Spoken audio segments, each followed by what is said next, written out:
Welcome to the ArmaniTalks podcast. I'm your host, ArmaniTalks. In this podcast, I'm helping you level up your 5 soft skills: public speaking, storytelling, social dynamics, emotional intelligence, and creativity. 5 soft skills for you to change your life forever, to skyrocket your confidence along the way. In today's episode, we're entering the world of social skills, and we're going to be talking about shrinking social circles. At what age did you realize that money was important, but you didn't need that much money in order to be happy? You realize that there's a certain level of cost that you have that you need to make. And if you don't make it, then times are going to be tough. But let's say you meet that mark, and let's say you have other ambitions.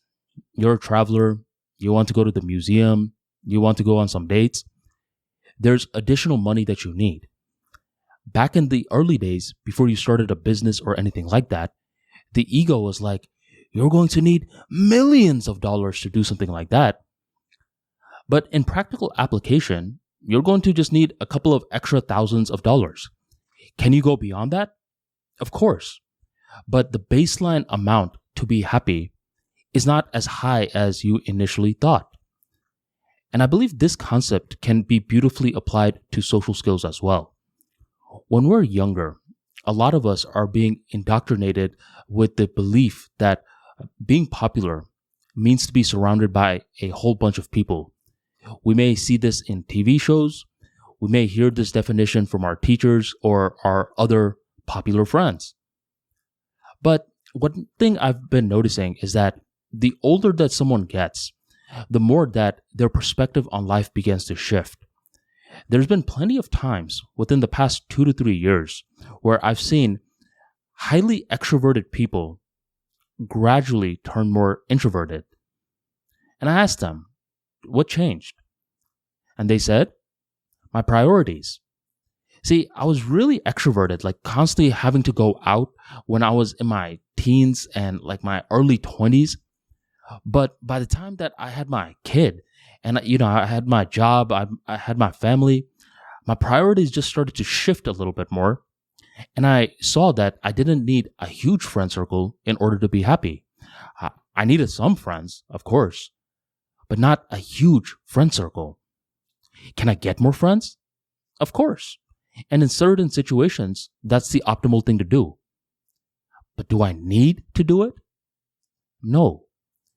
I wrote this tweet a while back that said that why do more real people have less friends? It's because real people are not looking for more friends. They're looking for more real people.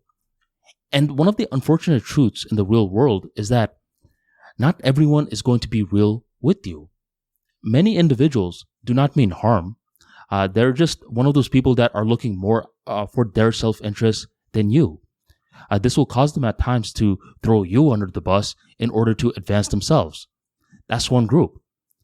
While on the other hand, there's another group that will go out of their way to throw you under the bus just because you have something that they don't.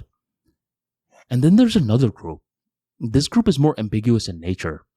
This is what I call the confused group, where they don't really know what they want in their life, and they're now experimenting. And at times, you may be a part of the experiment. They're trying to feel you out. They're like, is this a person I want to get to know? Now, if you're in that stage where you're experimenting as well, then you're like, okay, this isn't really a problem. At least it's giving me an opportunity to be social. But if you're one of those people that has clarity in what you want in life, this group also can become toxic as well. The reason that real people have less friends is because less people are real, and real people only look for other real people. That's one of the reasons that as real people mature, get more life experiences, and gain clarity, their social circle shrinks in size.